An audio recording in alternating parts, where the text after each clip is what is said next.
The military cooperation between Russia and North Korea goes far beyond the war in Ukraine. In particular, North Korea began producing Shahed-1 36 strike drones after Russia transferred the production technology to them. These drones can be sent back to Russia so that it can continue the war against Ukraine, or they could be used against South Korea. Moreover, Russia has already helped the Democratic People's Republic of Korea improve its missile capabilities and even its nuclear weapon delivery systems. In addition, Shogu reached an agreement with Kim Jong-un on sending so-called labor migrants to Russia to replace the workforce that has already been lost in the war against Ukraine. Kirill Budanov, head of Ukrainian intelligence, told this to the publication. And that's what we're going to talk about today. My name is Alexei Pechi, and today is June 10th. Next, we'll talk about everything in order. But before we start, I ask you to subscribe to the channel, leave a like, write any comment under this episode, and be sure to subscribe to my Telegram channel, Pechi News. The link to it is in the description of this video. So, as a specialized publication writes today, in an hour-long exclusive interview, Lieutenant General Kirill Budanov offered his unique perspective on a wide range of topics. From the state of the war to the achievements in the Ukrainian unmanned boat campaign against Russia, and even whether Kyiv will attempt to attack Russian nuclear submarines. In this episode, Budanov, the commander of the main directorate of military intelligence of Ukraine, explained how Russia is supplying technologies and expertise to help North Korea create long-range kamikaze drones and radically improve the accuracy of its short-range ballistic missiles, KN-23. Let me remind you that 2 such missiles were launched at Kyiv last night. This is in addition to the assistance in developing Pyongyang's newly created nuclear deterrence on submarines. North Korea has become a key supporter of Russia's military efforts, supplying millions of artillery shells and even soldiers. Budanov says that the capability to produce the Shahed family of drones in particular, which has been the most prolific long-range aerial threat to Ukraine for many years, is now being transferred to North Korea. Originally provided by Iran, this technology is now being used by Russia to build about 2,000 such drones per month, and they plan to increase this number to 5,000 per month. Russia is constantly improving their range, payload, communications, and attack patterns. And just from Sunday evening to Monday, Russia launched 479 shads and decoys of various types all across Ukraine. According to the Ukrainian Air Force, the presence of Shaheds will give North Korea the ability to strike targets anywhere in South Korea and possibly in huge numbers. They can suppress South Korea's air defense, paving the way for attacks with other munitions such as short-range ballistic missiles. They can also be exported back to Russia to support the war against Ukraine. In addition, the first batch of KN-23 missiles that North Korea provided to Russia was extremely inadequate.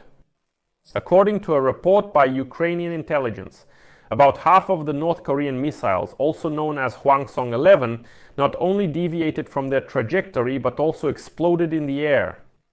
Since then, they have been significantly improved thanks to Russian assistance, said Budanov, and now they strike with deadly accuracy. This gave Russia a critically needed source of those very short-range ballistic missiles. These improvements may extend beyond just the KN-23 missiles.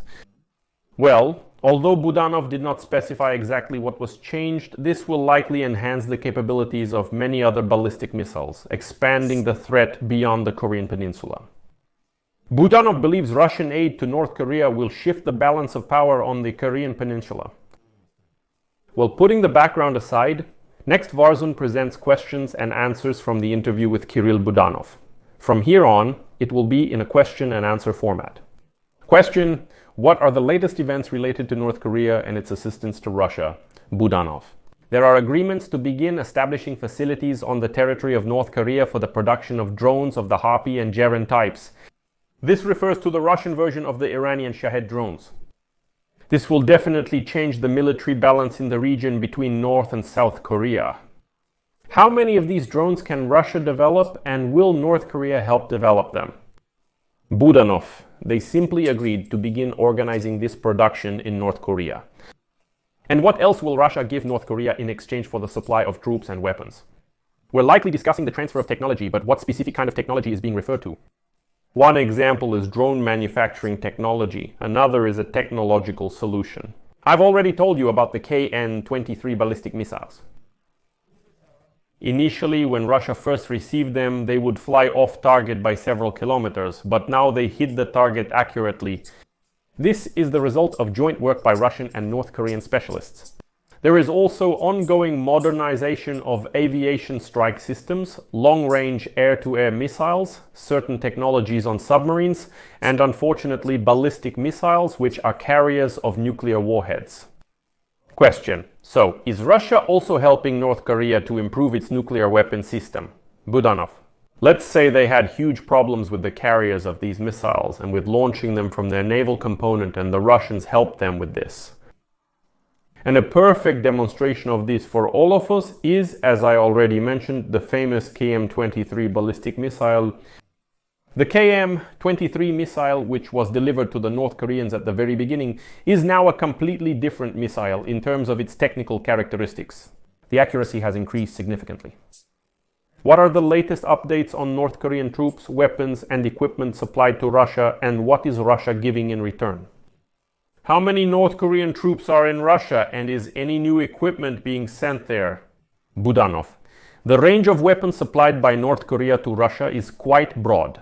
Starting from 122mm D-74 shells howitzers, D-74 and 107mm infantry variants of multiple launch rocket systems, up to the 240mm multiple launch rocket system and the 170mm M1989 self-propelled artillery piece Koksan. Unfortunately, this artillery piece performs quite well in combat. It fires at a fairly long range and its accuracy is quite decent. Question: how many Koksans have they already received and how many more will they get? Budanov: we have information that 120 Koksans were delivered to the Russian Federation, but I think the deliveries will continue since these artillery pieces are performing quite well. This is unfortunate for us since this is artillery designed for long-range firing. And how many North Korean soldiers are currently in Russia? Budanov: there are about 11,000 North Korean military personnel in the Kursk region. But there is also the issue of Sergei Shoigu's visit, the Secretary of the Security Council of the Russian Federation, to North Korea. And there, among other things, he negotiated the start of work for so-called labor migrants on the territory of Russia in order to partially replace labor migrants from Central Asia, whom they consider unstable for their state and vulnerable to recruitment by our intelligence services and Western intelligence services. But there is a high probability that people from among these labor migrants will start signing contracts with the Ministry of Defense of Russia. And these won't be fighters from North Korea, these will be Russian fighters, but of North Korean nationality. In your opinion, how many labor migrants from North Korea will go to Russia?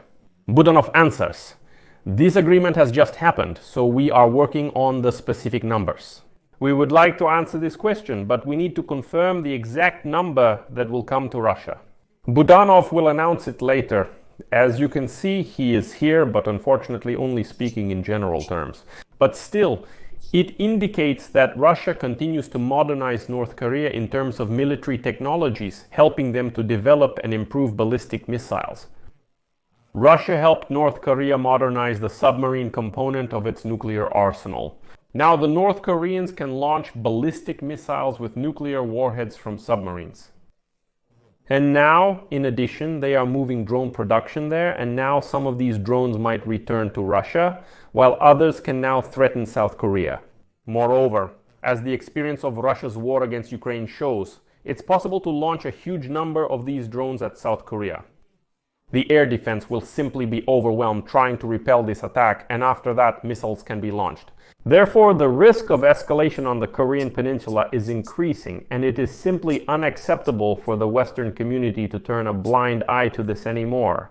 It is unacceptable for the United States of America to simply watch this and not react in any way. Therefore, I will leave this with an ellipsis. Write your opinions and conclusions in the comments under this episode, subscribe to the channel, click the bell, and don't forget to like.